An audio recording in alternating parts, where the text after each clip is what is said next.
Hey guys, my name is Brian Jung, and if this is your first time visiting, you may just see me here as a successful YouTuber with over 1.4 million subscribers today, but let me tell you, that wasn't always the case. My origins start here in the Maryland area where my parents immigrated here from South Korea, and I grew up in a school where I struggled to get good grades, stay out of fights, and outside of my studies, I grew up in a home that was struggling financially every single day. You see, even to this day, I still remember the moments I would be so overwhelmed and I would cry into my pillow and I'd be yelling and asking God why I grew up in a family that was struggling so much, why we were dealing with all the problems that we had, and the feeling of helplessness where I couldn't do anything to support my parents.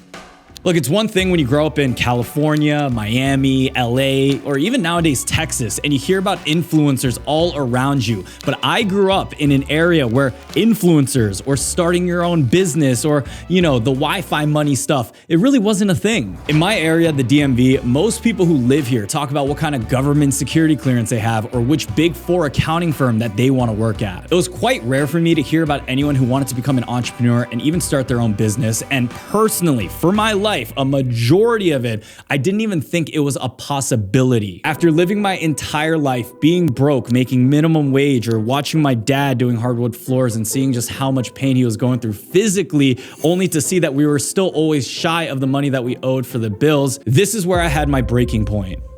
And it was shortly after that, I was attending community college for a few years. Before I was about to transfer to get my 4-year degree at the University of Maryland, I decided to call it quits. I decided to actually go all in on business, and more specifically at that time, dropshipping. Now, this was not an easy decision by any means. At that time, I was scared and unsure of whether the decision that I had made was the right one, but I had faith that if I'd put my head down and just give it my all, that I could find success. It was shortly after I made that decision where in the first year, I was able to do over $100,000 with my dropshipping store in revenue, and eventually I turned it over into a private label brand. It was from there I mastered the art of paid ads and running Facebook ads, all of where my knowledge foundationally came from watching free content on YouTube. I then later did that for myself, found success. I learned about CTRs, ROAS, lookalike audience, retargeting, everything. I put that into practice with helping out local businesses by starting my own digital marketing agency. It was at this point where I wanted to document my journey and teach others about getting started and the things that I had learned over the years. Through that, I decided to record and upload my journey to hopefully inspire just one person who may have thought what I did was impossible. In my pursuit of doing YouTube, I always just imagined that I was talking to an even younger version of myself. This eventually led me to talk about more credit cards or how I got started with my businesses, or just vlogging the real ups and downs of dealing with business as someone who had no experience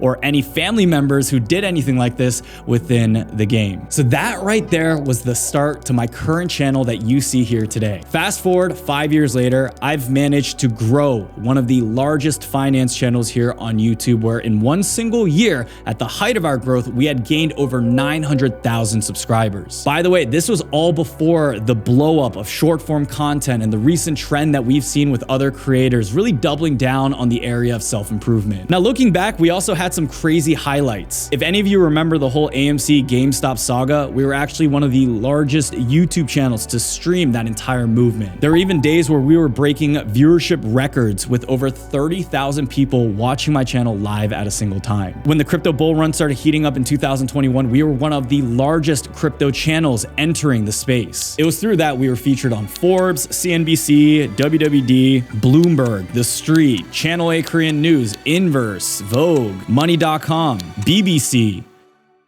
Now that I'm talking about it out loud, it really is crazy just to see how far we've been able to come. It was after all that we were able to become one of the leading authorities within the credit card market, the investing, the dropshipping, and even the affiliate marketing space. Now, all that eventually led me to doing my first TED Talk that I presented on the metaverse and getting featured on a Netflix documentary that people still messaged me about to this day. YouTube even flew me out alongside their top 200 creators with people that I grew up watching within the space. Now, none of this would have been possible if it wasn't for me picking up the camera and deciding to give YouTube one more shot about 5 years back. When I first started, I went through a ton of ups and downs. I remember days when I was too afraid to turn on the camera to record. I then remember getting over that, but then remember taking literally 30 different takes on a video because I kept messing up and I wanted it to be perfect. And I was running back and forth behind the camera, and then my storage card was filled up. And I look at the time and it was like 4 a.m. because when I first started, I was still living at home with my parents, and the only quiet time in that tiny house was starting from midnight to 4 a.m. So my sleep schedule was all whack, and that wasn't even it. I remember thinking multiple times, even after getting through that, posting my videos, seeing some success, getting some money, that I thought that it was all over, that the algorithm was done, that I needed to find a job on multiple occasions.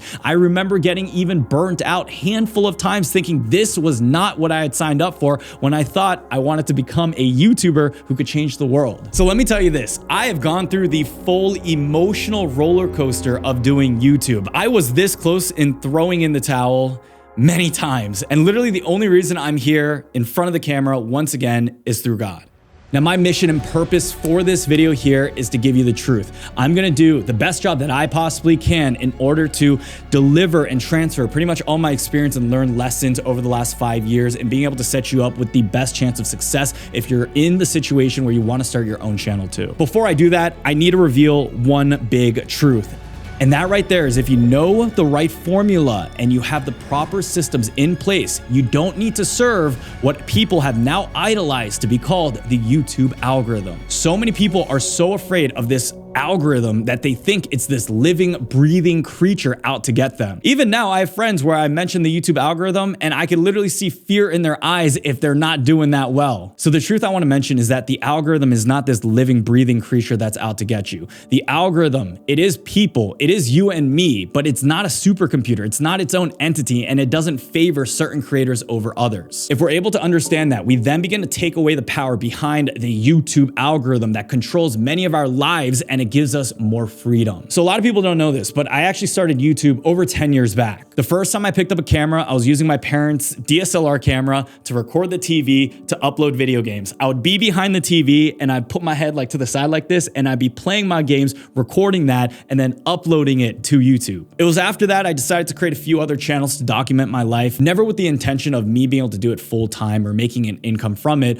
but just doing it so that I had footage that I could look back on when I got older. So 5 years ago, I started this channel here. This was the channel I wanted to be the most vulnerable with. It's the one where I wanted to document all of those experiences that I had mentioned. When I started, I didn't know much about YouTube. I didn't know anything about the algorithm or why certain videos got picked up and why others didn't. It was back then I barely had a clue about knowing which videos to even post, and I would just come up with a list and post videos that I thought could get the most amount of views. I quickly learned that although the potential of being a successful creator was great, the downside was still far greater. Even once I was making a consistent income to go full time, I was dependent on my views for the next paycheck. I was constantly worrying about views that led to multiple burnouts and those sleepless nights, and I learned how difficult it was to scale what I was doing. You know that term, no one should be trading their time for money. No, you got to get passive income. I feel like the past few years, like the term passive income has really gotten debunked because there's really nothing passive about any type of income that you earn. But let me tell you this, when I started YouTube, I was trading my time, but the money didn't even come. So it was really over this last year where I figured out a formula that has led me to worry less about the views and has led me to live a life that I'm in now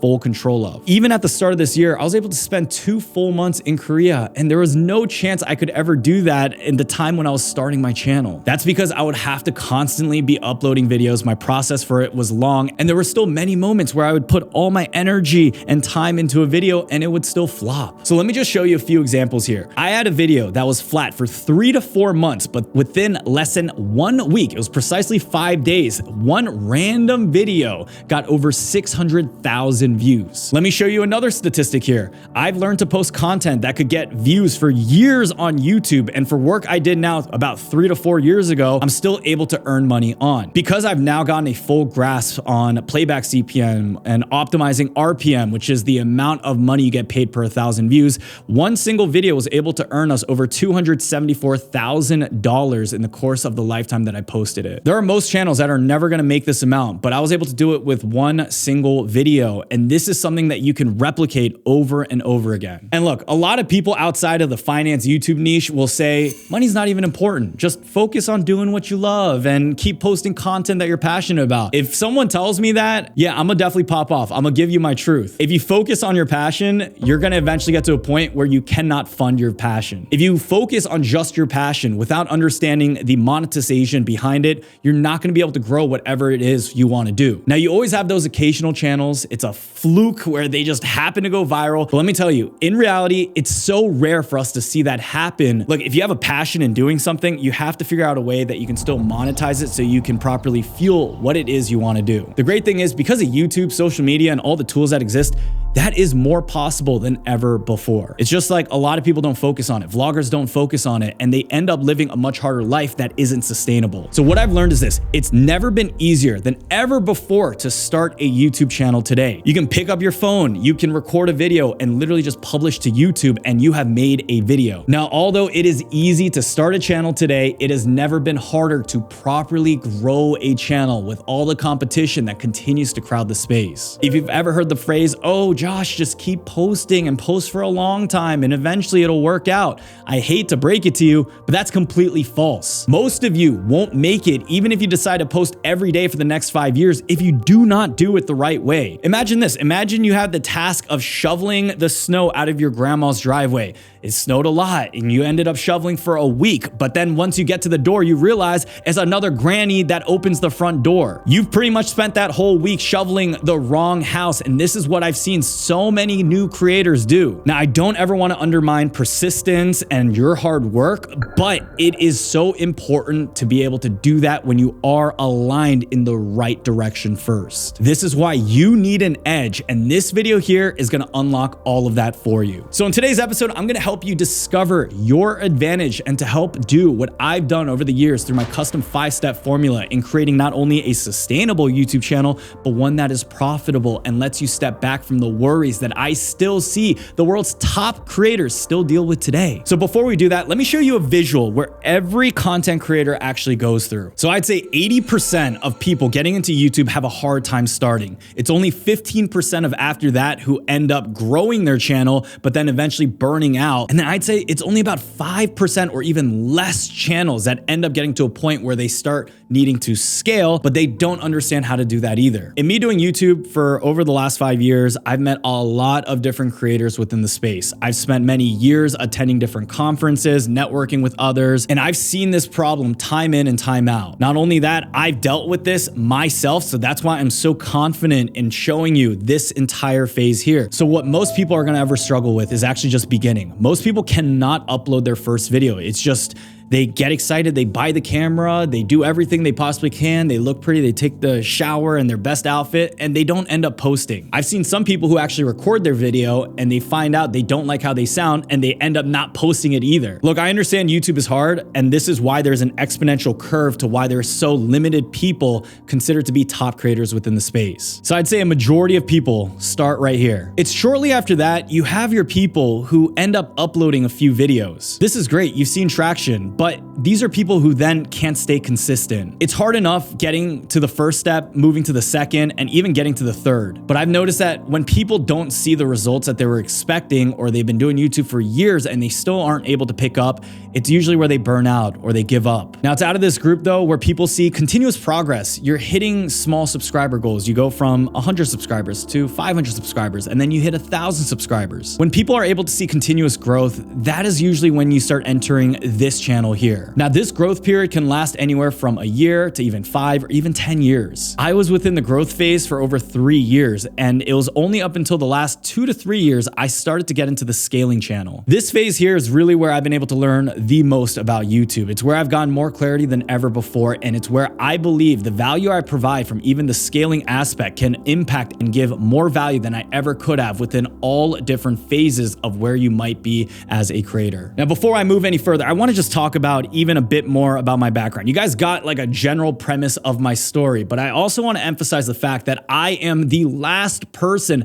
that I believed could ever do YouTube, and I'm sure some of you can relate. I didn't go to school for business. I didn't go for journalism, writing, anything TV related or public speaking. I was actually terrible at school. It's one thing if you're already a doctor, a scientist, an engineer, or you were a successful entrepreneur, businessman in your 30s and 40s, and you were already smart and gifted in what you're doing. But I was someone that grew up thinking, I don't even know what I wanted to do. I don't even think I'm smart enough to be able to pursue like an engineering degree, even if I tried. Now look, the reason why I compare myself is not to toot my own horn or to say, look, I was this dummy and a dummy was able to do this. No, it's the fact that I don't think I had any advantage within the space, but I was able to pursue YouTube in a format that really worked for me. This format, this system that I've been talking about is something that I believe can be applied to every single person watching this video so that you can break through all the obstacles that come with starting and growing your own channel too. Even now, I can go a whole month without uploading to YouTube and our AdSense won't go under $30,000 a month. If I do decide to post even just a few times a month, our AdSense, even in the most recent month, has climbed to near $50,000. You'll see even in November, we had uploaded only just 1, 2, 3, 4, 5, 6, 7, 8 videos. We're currently at the end of December. I've only posted 2 videos this month and our AdSense even now is still at an extremely high rate. Or how about this? We go into the metric of our best performing month for YouTube AdSense, and that was near $200,000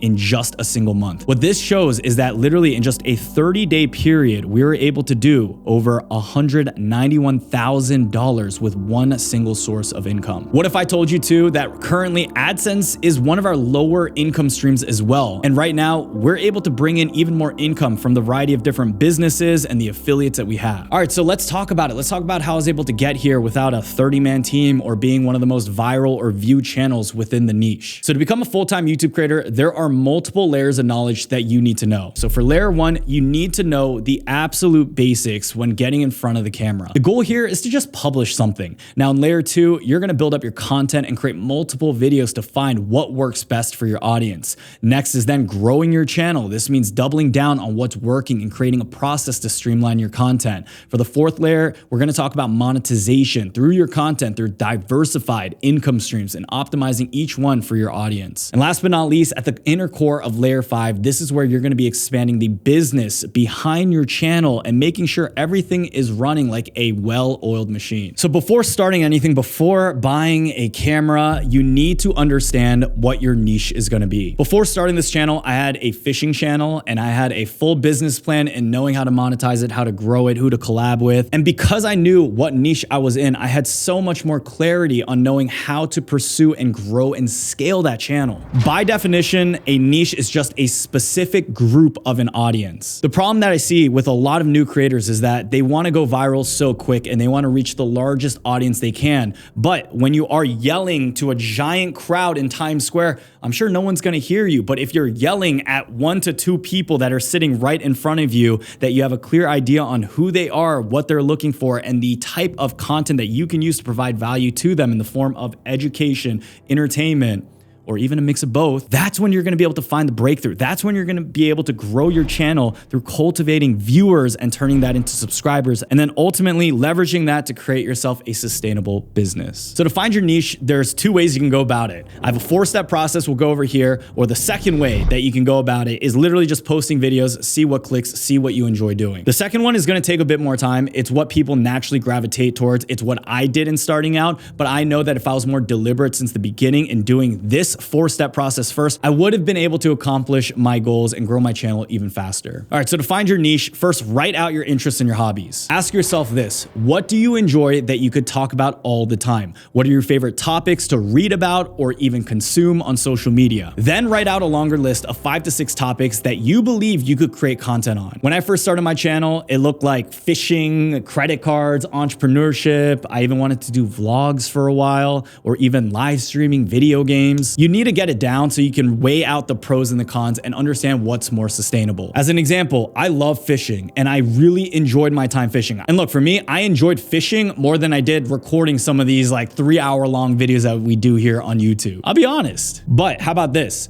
Even though I enjoyed fishing that much, what was the outcome? What was the percentage likelihood that I could pick up traction? And then even from there, if I had an audience of 10,000 people viewing my videos, what is the likelihood of me being able to do that consistently without burning out and then being able to make a sustainable income to support what I was doing? Well, it turned out the likelihood of that actually panning out was very, very slim. I take everything by percentages. For the fishing, it had come down to like literally 2% success rate of me being able to pop off. And that's because there were days where I would go out fishing and the fish were not biting. I would be out there in the sun in 90-degree heat for 8 hours a day saying, I need to catch a fish for the content, and nothing was biting. Just imagine all the times that could have happened in the last 5 years and where I could have gone instead of just putting all my time and energy into starting up like the channel that you see here now. So that's why it's so important to understand your niche and to weigh out the pros and the cons and to see what is going to be truly viable on the type of content that you can create. This year, I'm planning on running my first marathon at the end of the year. This has inspired me lately to want to even create content on working out or teaching others about personal fitness and running and reviewing shoes. But then I ask myself, is this a niche that is really viable? So the goal here, just get down as many ideas as possible and then narrow your list further later on. The second thing you want to do is then find your own unique competitive advantage. This is also known to others by the unfair advantage rule, and it's pretty much where you're able to stand out from the crowd. To do this, just look at other content that's being created, find maybe 5 or even 10 of those content creators within that space, consume their content and see if there's something that you could do special or differently that would help you stand out. More specifically, you'd want to look for your own unfair advantage, and this is a skill or characteristic that you have that can't be easily replicated. Now, if you don't think you have your own unfair advantage, because I personally didn't think I did for a while, you can also go by your own experience, because that right there is the most authentic that you can be with an audience. Now, I had no idea what my own unfair advantage was. I was just doing YouTube saying, I think I could do this a little bit better than the people that exist,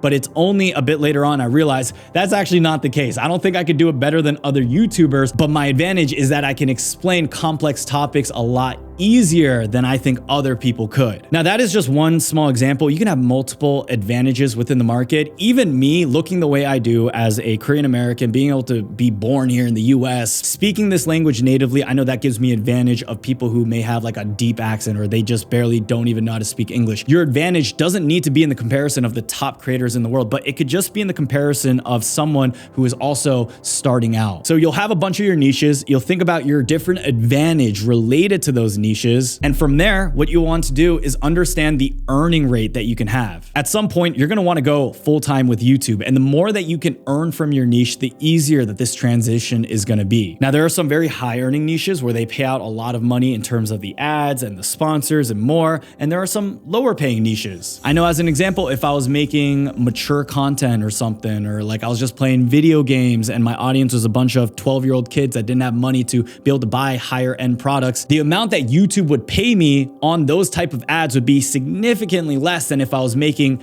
high value educational content like the one I do here on this channel. So for any of our newbies, YouTube pays a different amount depending on the niche that you're in, okay? If you are, say more specifically, making videos on training dogs, that niche could be very high because there are a lot of advertisers who see a problem and they want to put ads on your videos to give to other pet owners that they know will spend a lot of money in. Or even like the makeup industry. Makeup is so competitive. You have competitors all the time that is throwing money out to get them to use their own product. Your niche does not have to be as broad as the ones that I talked about. It could be micro niches. It could be like a channel focused on teaching someone how to solve a Rubik's Cube. You can make a lot of videos on that. You can talk about different sequences. You can interview people. You can do challenges. Now, I'll tell you this, productivity is high paying. Books is high paying. Fitness is high paying. Education, really just the umbrella of that, is high paying. Even auto and car content has some rather decent CPMs. And I know anything regarding health is also pretty high. So once you understand that, you also want to think even more about some of the products that you can offer. Are there viable affiliates if you decide to go one way? What are the ways that you can self-sustain as a creator within that specific niche? Now, at this point, you should have a pretty solid list. It's from here where you now want to think of the different type of content ideas that you can actually execute on. So come up with a core list of videos, and not just specific videos, but type of videos. Because if you go through even like 4 or 5 videos, there's only so many times you can remake it. But if I were to do review videos, videos. I know that I can make 100 review videos of a certain niche. Or say if I was a gamer, even with gaming, you could just make gameplay videos or commentary videos or comparison tutorial videos. Like, so instead of thinking about individual video titles, think about video topics. Once you do that, you have to narrow it down even further. How can you separate your content from what is currently being made? If everyone in your space is doing like super boring PowerPoint presentations, you can maybe switch it up to doing something more animated, more fun, or you could do something with an interview format. Or if all the videos are not getting even more edited, tone it down and do less edited and just be authentic. Your goal here is to just find a unique lane that's going to help you stand out within one of the niches that you've chosen. So now that we've done that, the next step is then going to be testing the different types of content that you can make. So I've broken down all the content that's been made on YouTube into 3 main categories. You have your hero content, your evergreen content, and your timely content. Your hero content are videos that are going to be designed to hit the browse algorithm and get higher views. So the browse feed is pretty much when you log into YouTube, you're on your homepage and they show you just a collection of those videos there. This is what I consider to be top of the funnel for you as a creator to grow early on. After that, you have your evergreen content, which are videos that are timeless and can be watched now or in 5 years from now. And these involve guides, tutorials, or things where someone could look back on and watch a video from 3 years ago and it still be applicable today. Number 3, you have timely content, which is literally the opposite of evergreen content. This is where videos are talking about current moments and they have a shorter shelf life. So if a new Apple product drops and you're dropping the new Apple Watch, or if you're talking about something in the news or a current trend that is ongoing, that is timely content, and those can pop off pretty well too. It's from here, you want to know what kind of content you want to stick with. I'll tell you, if you were to do just all evergreen videos, yes, they can live on YouTube for a long time,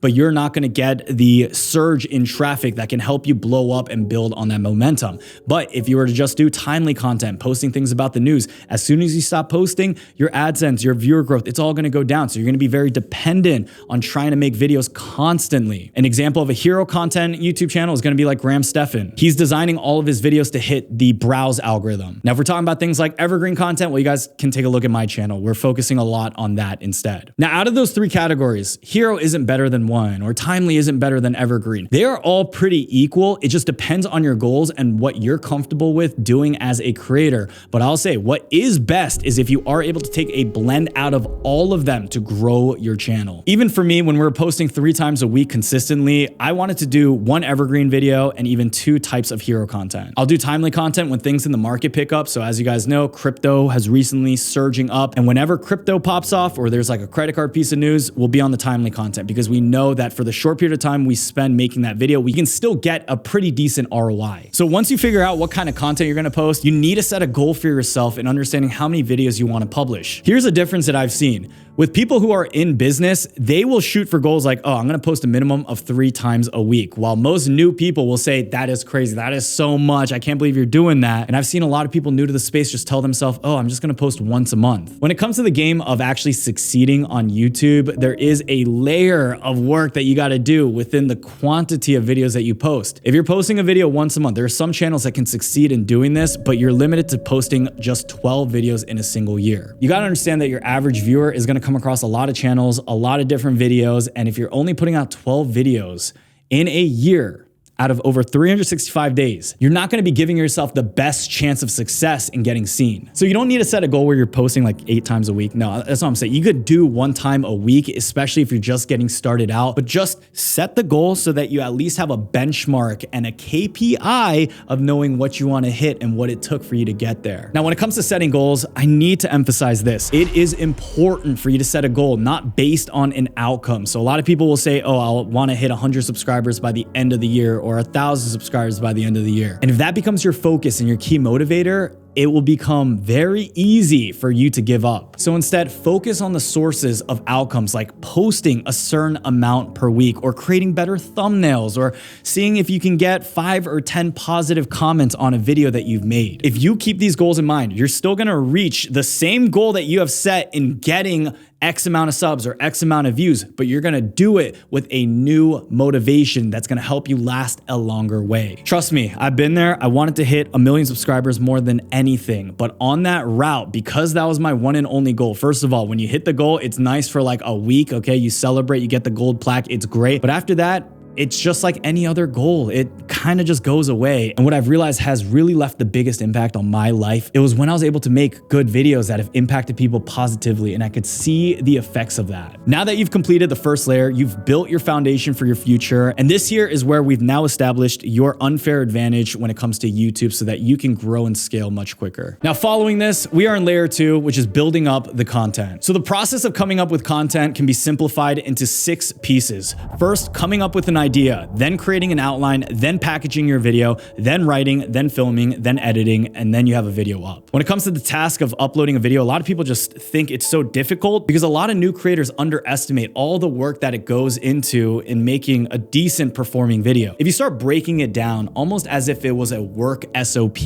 and seeing all the steps and processes on making a video and how you can check it off and then expedite different ones, have people help out on different areas, or spreading out your timeline so that you have enough energy to accomplish certain tasks. This whole process then becomes a lot less complicated. So let's start with number 1, creating a good video idea. In order to do this, I'd suggest that you have 3 things accomplished. Number 1, you need to have a clear why statement in why you are making that video. This here should be as in-depth as possible, but it can be as simple as concepts like, oh, this person made this video before, I believe I can make a better spin to it, here's what I'll do. Before any video that we make, I always have a detailed write-up of the why. This is because on a Monday, if you come up with that video idea, it might seem like a banger, but then you realize on Friday, like, oh no, it wasn't actually that good. What was I thinking? You can go back to the why so you can remind yourself on the purpose on why you were going to create the video. Number 2, you want to see if the video has social proof. To do this, spend time researching YouTube videos. See what has worked for smaller channels. See what videos are picking up, what are trending, what people's interests are in. Even if you have a good why, but you don't have enough social proof behind it, that video could still flop. By ensuring that you've seen other smaller channels have success with it and you're able to replicate it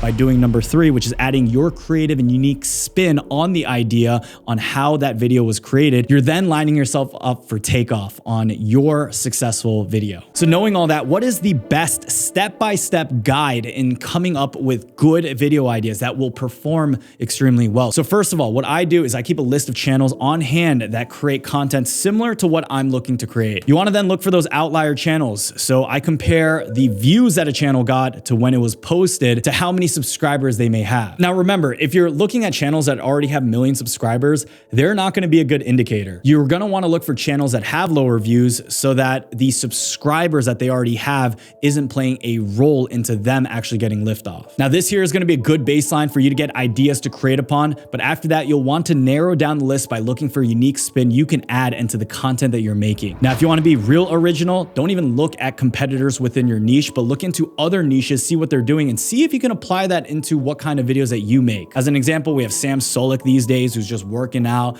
Everyone's copying the whole long form gym thing. But as a creator within the finance space, I ask myself this, what if I did something like that? Is that possible to replicate and bring over? A lot of the times people think when it comes to YouTube, you have to be so authentic and you have to create the next new idea that no one's done. If you're going off of that, you're going to run out of content very quick and you're going to realize someone actually did do it before you. The foundation of most content has now already been made. So this is why we focus on doing research to add a unique spin on what's already done. So that is one very good method right there. It can get you pretty far, but another better method once you've started uploading videos is to take a look at your own successful videos. This is because your YouTube analytics is going to give you more insight than any other channel. You're going to be able to see click-through rate. You're going to see audience viewer retention. You're going to see where the traffic is coming from. You're going to see if it's a suggested video, what videos are suggesting it. What I do with my team is I always reflect how I felt recording that video, how that video did a week from now, how that video did a month from now, what my next action steps then are following the posting of that specific content. So when reflecting, look at your own videos, look at your own analytics, and then from there, you can come up with another batch of ideas that you can either make spin-offs on or related videos to on what has already worked. Also, when you do this, it's going to be a lot easier because I script all my videos online. When I first started YouTube, I actually journaled in like my math journal. It was literally a mechanical pencil and a piece of notebook paper.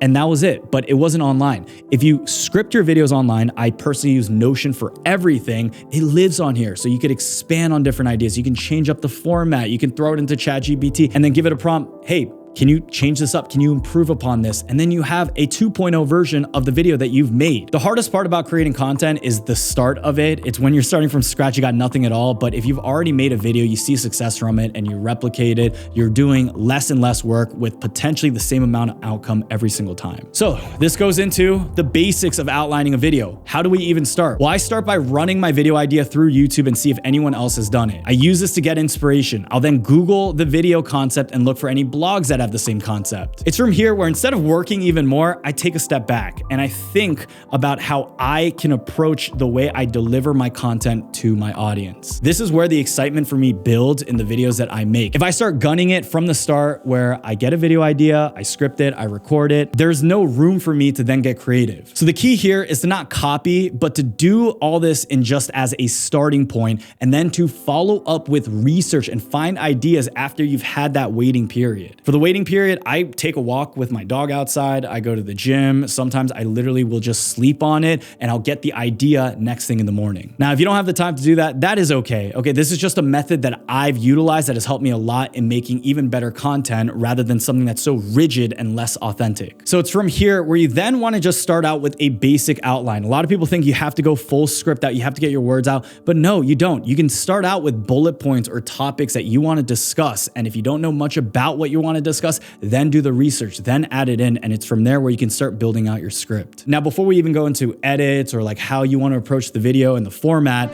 I then go into packaging. You want to start packaging as early as possible. And what this is your title, your thumbnail, and what the first 5 seconds of your video would be. If you know how you're going to be advertising your video before you put it together, you're going to have a much better idea on how to deliver it effectively. This here is also going to allow you to write better in the perspective of your viewer once you get to that process. So when it comes to generating a thumbnail, screenshot different reference photos. A lot of people think you have to use Photoshop. There are a lot of great AI tools that exist today. Even for me, I use Canva in getting started out. And it turns out finding someone who could help you out with thumbnails is like one of the easiest things. They are so easy to find. Even if you go on Twitter and type in thumbnail designer, you can find people who are freelancing for 25 or 30 bucks per thumbnail. Now, a lot of people make the mistake of just getting one thumbnail down. I recommend that you get a minimum of 3 to 5 thumbnails. Now, this is if you have an evergreen video that you really want for it to take off. If this is like a timely video, no, you don't need to focus days on a thumbnail. Obviously, for a timely video, it may expire by the time you have all of this done. So depending on the content, if speed is of the essence, just do your own diligence on whether or not it does make sense for you to invest more time and money into having a good thumbnail. But generally, if you want to have a video that lasts a long time on YouTube and for it to do very well, put time and energy into this. When it comes to titles, there is an art to this, and you will only get better the more that you try it. If you use a tool like thumbsup.tv, this is where I'm able to then drag and drop a thumbnail and some title options to see how it would look on the YouTube feed. Have different options because sometimes videos just don't perform. Even if it's a banger and there's a lot of good content, if it's a poor thumbnail and title, people just may not be inclined to click on it. Now, a lot of people assume YouTube is the only platform where people will change title and thumbnails, but that's actually not the case. If you look on Netflix, it has its own algorithm where they don't change their title because obviously that title is the same for all the movies and shows, but they change their thumbnail frequently to match with what will work for a viewer. So if there's like a new singles dating show, yeah, they're gonna put a little bit more of this if it's gonna get more clicks rather than, you know, boring image of not seeing much at all. So focus on drafting a good title and thumbnail. You generally want to make a title that also connects with the type of content you make because you can also clickbait. If your video is like how I made $1 million in 3 years and you only made $10 in 6 years, people are not gonna watch that video. They're gonna dislike it and it won't do well. So you also need to make titles that, yes, grab people's attention, but is able to actually get confirmed when they do watch the video. So for evergreen videos, go for an evergreen title. How-to guides, tutorial guides, things like that work really well. If you're going for timely content, urgent, breaking, just in, new, it's what news articles like CNN will title in their thumbnail, so you can draw inspiration from that. If it's things like hero content, you can grab those title inspirations from some of the top channels and use them for yourself. Now, at the core of YouTube in every video, it is this, it is writing. If you suck at writing, you need to unsuck from it. And there are a few ways to do this. First of all, just don't be afraid of writing. I grew up not liking writing because all my English teachers sucked and they all told me that I sucked. But I started to develop joy in writing when I first started out journaling a lot. Journal about your day, journal about your goals, journal about what you need to do. This is gonna help you write a lot easier. Just like working out, writing is also a muscle that you can flex. The more you do it, the stronger and better that you're gonna get. Nowadays, there's a lot of tools that can help you as well. ChatGPT has a creative writing bot that you can turn on. You can use Grammarly to help you with punctuation. And there's a lot of free resources. I recently read a book called Everybody Writes. I got it on my Kindle and I found that to be so good. Read books that will help you to understand how to write effectively, how to share stories effectively. And there are different elements, okay? You have hooks, you have the ability to storytell. So put yourself in a mindset of just continuously learning. Even when it came to storytelling, I had pulled up many different books. I had pulled up different YouTube videos. And ultimately, what I found a lot of value in was actually learning from Disney Pixar. Growing up, for most people, I'm sure you've watched a Disney movie at some point as a kid. Disney does one of the best jobs in storytelling, in taking a character and building upon it. And that right there is just the basic element of reading a story. Even for me as a Christian, like I'll read the Bible and I'll pull out different elements of how there is storytelling going on there. You want to have what this is called your reticular activation so that you start noticing it in all the things that you hear, that you read, that you do. Now, to be a good writer though, as a beginner with someone who may not have that much time and you don't want to overwhelm yourself, you could also just follow a basic format that I do for every video. The most common one that I'll do is just splitting it up with a hook, an intro, a beginning, a middle, an end, and then a call to action. Now, hooks can be approached many different ways. You can relate to the audience, you can pull up a statistic, or you could simply just go straight into the video. Once you do that, you are then into your introduction and then the beginning part of your video, where depending on what niche you're in, what I generally like to do is always go over what I'm going to share with the audience. This is almost as if you're reading a book. People get excited when they can see the index and knowing what to expect. I like doing that, even if it's like an 8-minute video. Even when we're doing market updates, I always said it like, hey guys, we're going to go over the price action of Bitcoin, what I think is going to happen with Bitcoin, you know, some altcoins I'm looking at. And that right there, I think is just a solid way and a beginner template that you guys can also follow no matter what niche or industry you're in. Now, depending on the type of content, it is also in the beginning where I generally like sharing stories and tying that in with the point that I'm trying to make. As an example, for this guide here, instead of me going over my family struggles, I could have just been like, hey guys, in this video here, we're just going to be going over like all the steps of, you know, learning about YouTube and like all the things that I've learned. When it comes to YouTube, there's hero content, there's evergreen content. Here's the beginning. Like there are different ways you can make content, okay? And storytelling is just a way for people to not feel like they're forced in learning something new. Midsection, all right? We got the torso, the abdomen. This is where the magic happens. And this is where you're gonna teach and show the bulk of your video. And your goal here is to educate and storytell to fill the knowledge gaps that were created. Basic examples, analogies, charts, visuals, images, videos, you name it. This here is gonna be the bulk of your video where the most amount of value should be given to your audience. Now, by the way, you wanna spend as little time in the beginning, the intro, and the hook, and you want to try to get into your midsection as quick as possible. When I first started my YouTube channel, I had a bad habit of just going off topic. Nowadays, people just want the point. So just go straight to it. Now, the ending of this is the conclusion. Wrap up all the things that you've talked about. Leave people with something to think about. And this is a place where you can also drop another call to action. A call to action is going to be like, drop a like on this video. Like, guys, actually drop a like on this video if you're enjoying it so far, or subscribe to the channel if you haven't done so already. So a lot of people will say that towards the end because this is generally where people are looking for the next step to do. You always want to follow up with a call to action. Now, when it comes to writing, there's even more than that. That's going to be your most basic template. I've realized though, if you're able to just go from problem to solution and you explain that and you find good ways to segue it, that is a good video there. If you're finding some videos are difficult to make, do not attempt like long, difficult, hard videos that you aren't really an expert in. You could do things like 5 items that I've bought that have changed my life and practice from there. In scripting that video, it's pretty easy. You just pick up the 5 items that have impacted your life. And then from there, you just create a template. What the item is, how it's impacted you, how much it costs, and why you would never get rid of it, something like that. Obviously, you can optimize a little bit from there. So at this point, we've now outlined, planned, written, and then packaged the video. The next thing is we got to film. Now, I want to mention that you don't need to film your videos on a fancy camera. You can always film with your iPhone. These shoot 4K resolution now. What I believe is the most important though is getting good lighting and getting good audio. So when it comes to audio, there's something called the proximity effect. Pretty much like with the mic, it's not gonna sound as good if it's over here, but if it's right underneath my mouth, it's gonna sound better. So as an example, if your iPhone is out here, it's not gonna sound good, but the closer you are to it, the better it will be. For me personally, there are a lot of good mic options. I bought thousands of dollars worth of mics, but at the end of the day,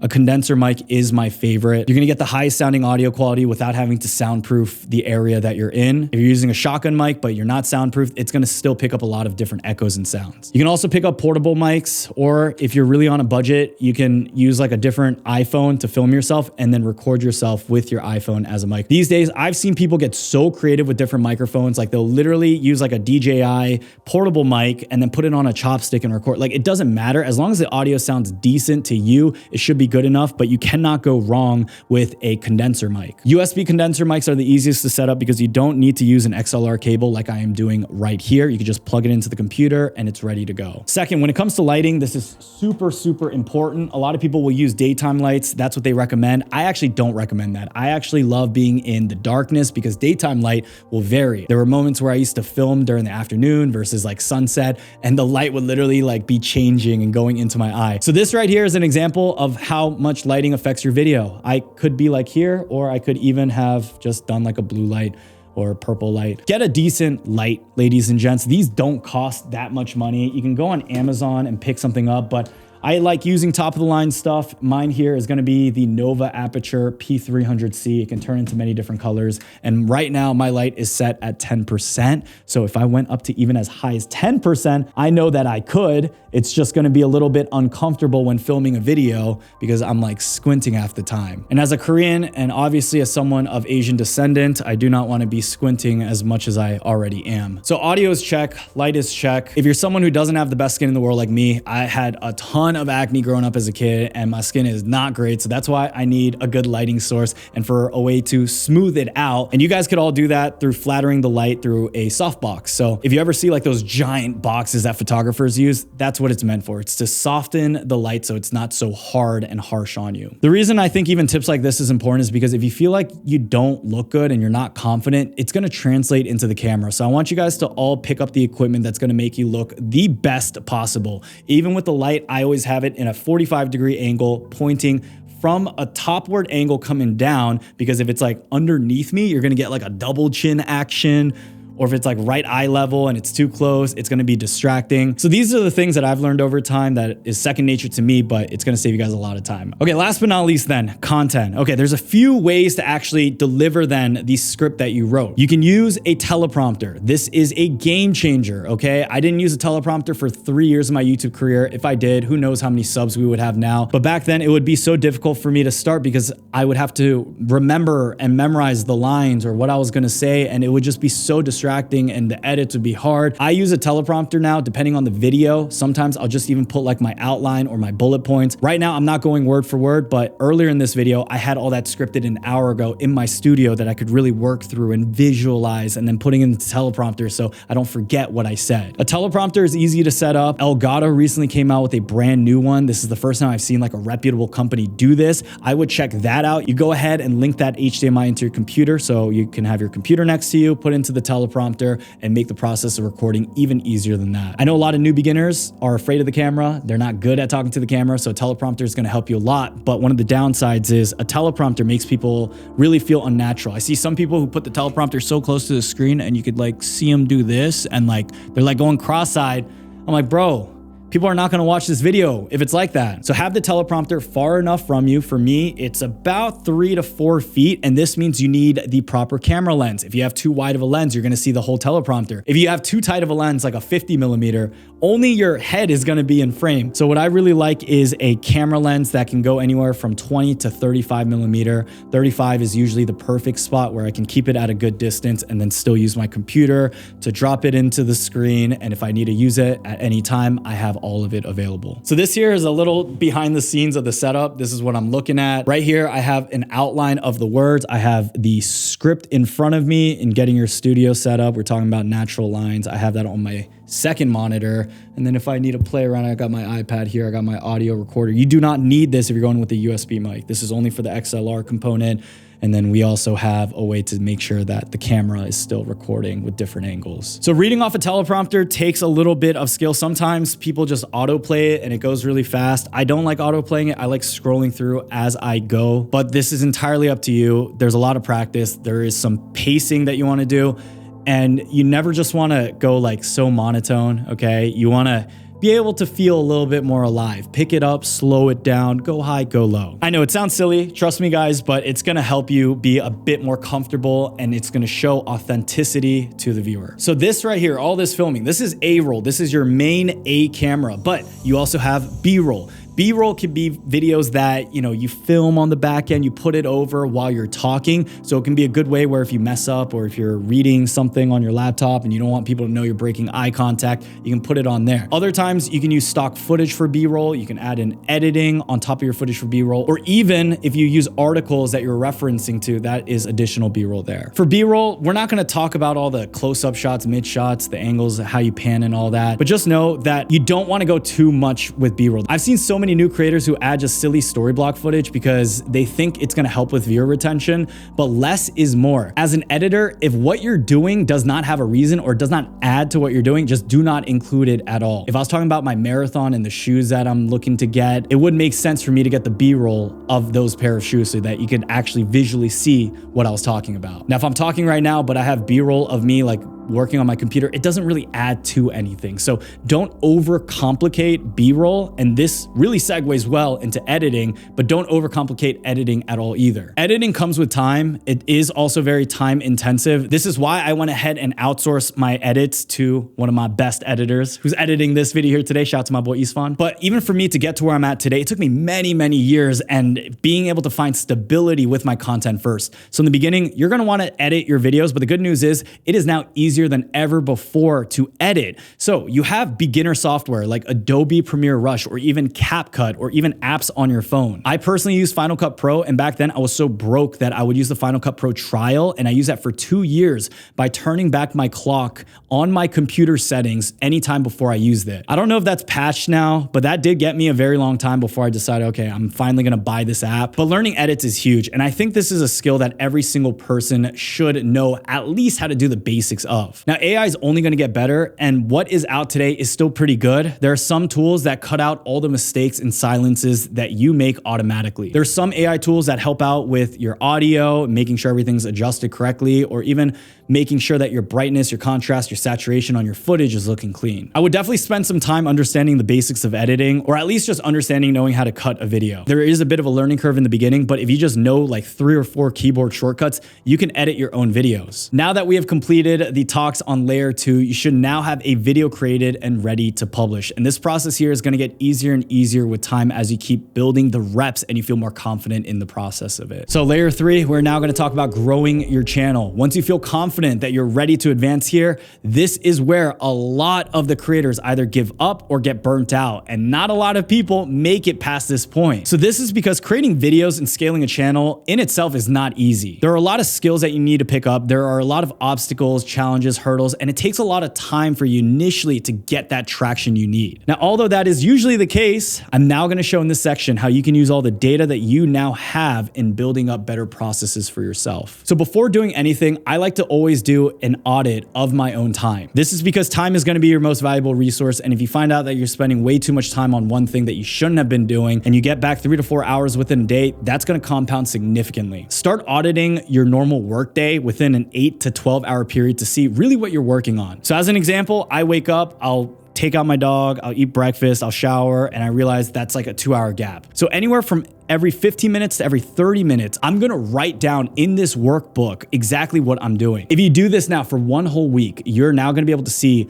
how much time you spend on different things. It's from here where you begin to optimize, where you then wanna write out what you do in a document. This here is called an SOP. Now in the beginning, you don't need to go so in depth because you might be changing your process quite often, but it is important for you to visually see all the steps that go into even making a video. The reason why this is important is because if you ever want to accelerate your growth on YouTube, you either need to get faster in what you do, or you then need to outsource. Now, you can only get so fast, okay? You can only get so good, but even the best and biggest creators I know all have a team. A lot of people are hesitant on outsourcing because they think it's gonna cost a lot of money. YouTube is already not a stable enough revenue source in the beginning, but you can work with different contractors. You can work with freelancers. You can work with people who are not full-time. It also turns out if you do wanna bring someone on full-time, you can hire from out of the country and you could pay people a wage of $8 to $10 an hour versus paying someone $20 near you. By utilizing talent from all around the world and giving them an idea of what your day looks like through those SOPs and the documents that you've written out, you can then begin delegating the tasks that take up more of your time. Now, this here is going to be huge. It's where I see a lot of people being able to scale, make even better content.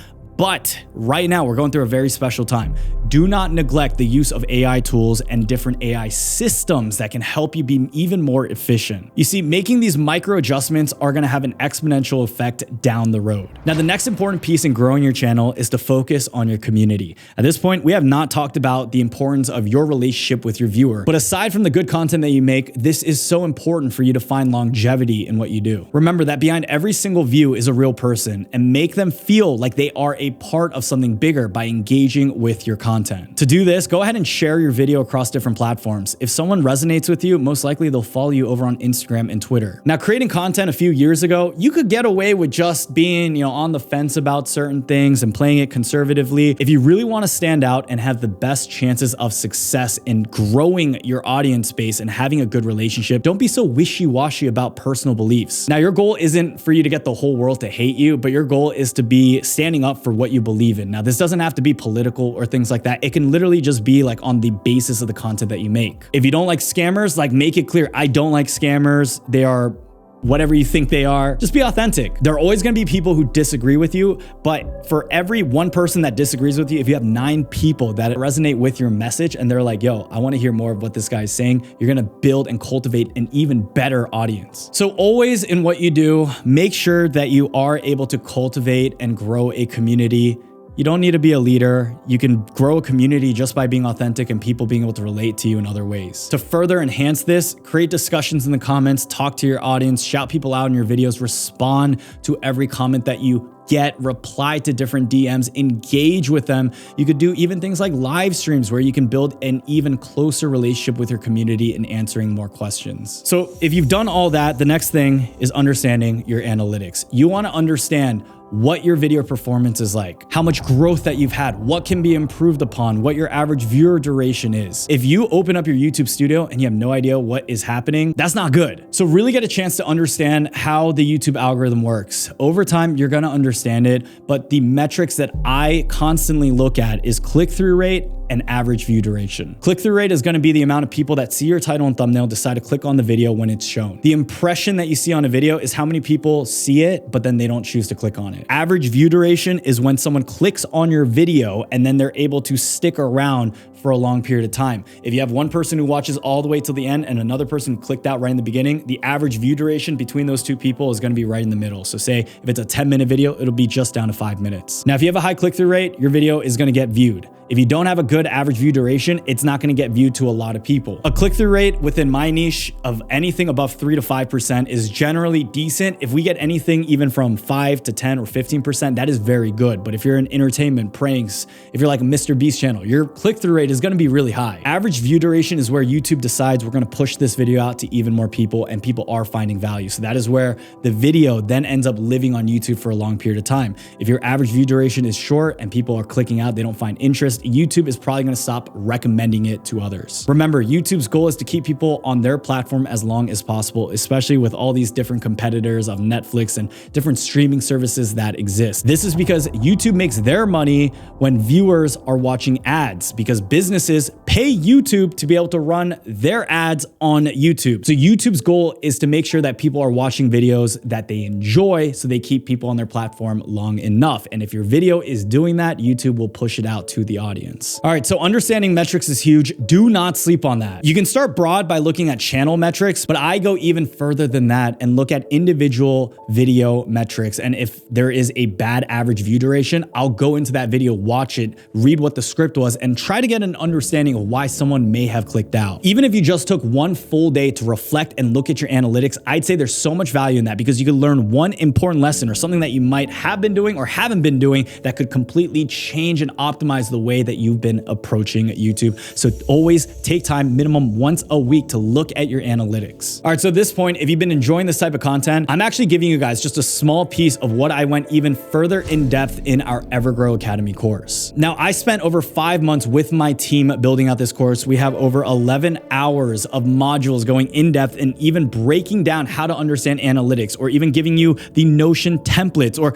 even what we just recently finished. It took us 2 weeks to put this together, was our 90-page YouTube workbook. Now, the whole point of this course is to give you all the tools, the SOPs, the systems, the templates, the Notion ultimate content creating guide that we spent many, many years even optimizing and building to get it to where it is now. I'm giving you all of it. I truly believe this is undervalued because if you're able to take all the principles from that, develop a good recording schedule, and if you get a sponsorship deal of even $1,000, which for us, we don't even accept $1,000 sponsorships anymore. That right there is too low. I know for others, that can be the start to having life-changing money. So this course here is going to help you take your channel, no matter where you're at, to go full-time with YouTube views with less views. I go more in depth about evergreen videos. That's why it's called Evergrow. And I start by sharing insider secrets that I've learned in scaling my own channel. In this, I walk you through your niche and building your content strategy with my very own processes. And I'll share with you how I've been able to create multiple videos every week without losing out on quality. Now, look, guys, if you are interested, I will have a link for this down below in the description. But I will say, like, there is so much free content even within this video here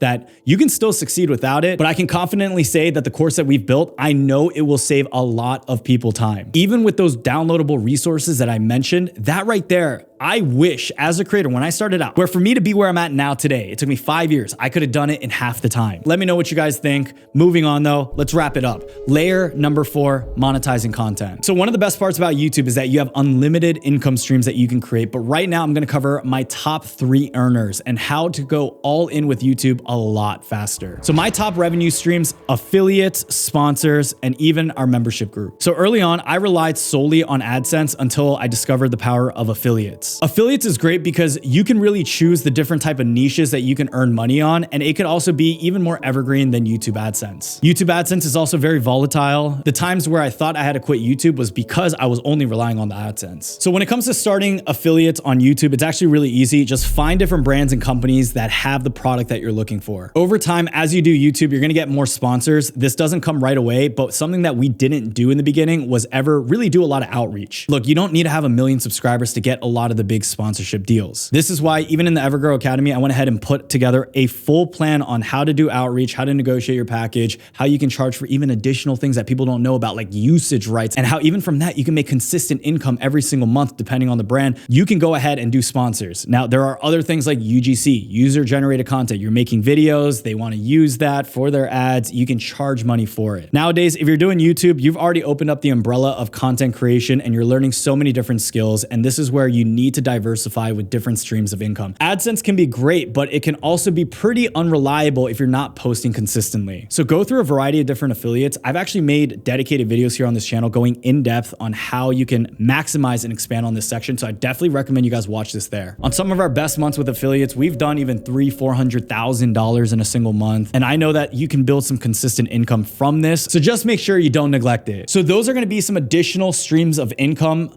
on what you're doing with YouTube. But at the end of the day, I think where you can really blow up and have consistent income and build those additional businesses will come in the form of owning your own products. When you're an affiliate, you're driving your viewers, your customers to another company. And if you doubt that you can ever build anything like them, go ahead, do the affiliate. But if you ever think, oh wow, I think I can do what they've done here, this gives you an opportunity to make your own business and then to expand and have diversity with your income. So this here leads us to the last and final layer, layer 5, scaling your business. At this stage, your goal is to create longevity, and you want to make sure that you're developing products and services that can help you earn money to sustain you for years to come. There are a few ways to do this. So first, I start by optimizing my viewer base to funnel into the business that I'm creating. A great way to do this is to own your traffic, bring them into Instagram, bring them into a newsletter where you can then go outside of YouTube in case you decide YouTube is taking up a lot of your time and you don't always want to be posting content. From here, I hire an outsource to free free up time for me to focus on building. And finally, I launch products based on this specific demand of the audience. Now, when it comes to outsourcing, you can either outsource a YouTube channel or you can outsource the building of the business and finding different partners or building up VAs and creating SOPs.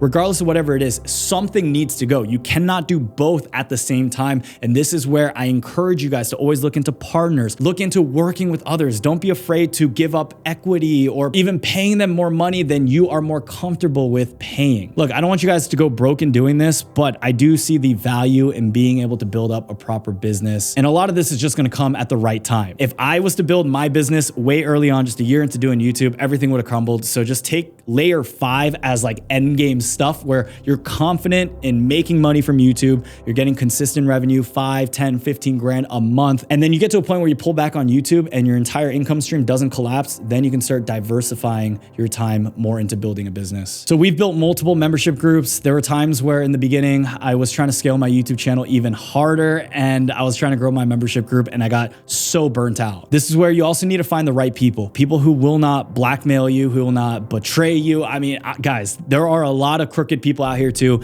but on the other hand of that, there are a lot of good people. The most important thing is whatever you build, know that you're going to be the leader of your team and you want to cultivate a good culture within it. Hiring is also going to be one of the hardest things ever. You have to figure out pay and you have to figure out contracts and what they're gonna do and SOPs. And I've actually gone even more in depth into the Evergrow Academy on all of this. For me, it took me a lot of losing money, firing people, making mistakes. But if you guys wanna take a shot at it, you definitely can. I just know it's gonna save you more time if you guys do wanna pick up the course and figure it out there. On the topic of the course, I mean, that is another revenue stream we have. Right now, I have not mentioned anything about the course. This is the first time I have, so I have no idea how it's actually gonna do. But I know that as long as it provides value, which I'm more than confident it will, this will be an additional income source for us, but it still provides more value to you if you hope on buying it. And if you do get a good rate of exchange, what this will do is it will solidify the relationship between you and I. If you decide to give me money and I give you all the value and more, and I save you time and I help you make more money,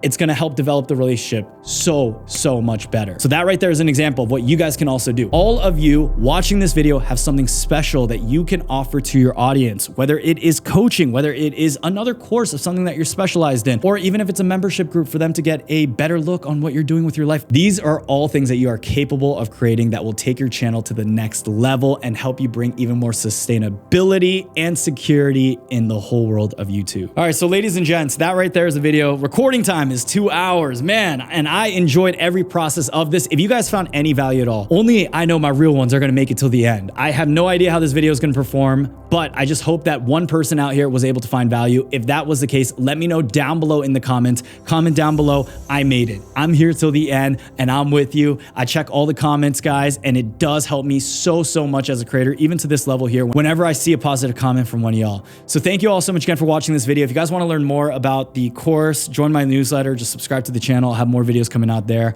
Follow me on Instagram and on Twitter. I would love for you guys to take a look into my personal life. Love for you guys to connect with me there. And like always, take care, stay blessed, and I'll see y'all soon. Peace.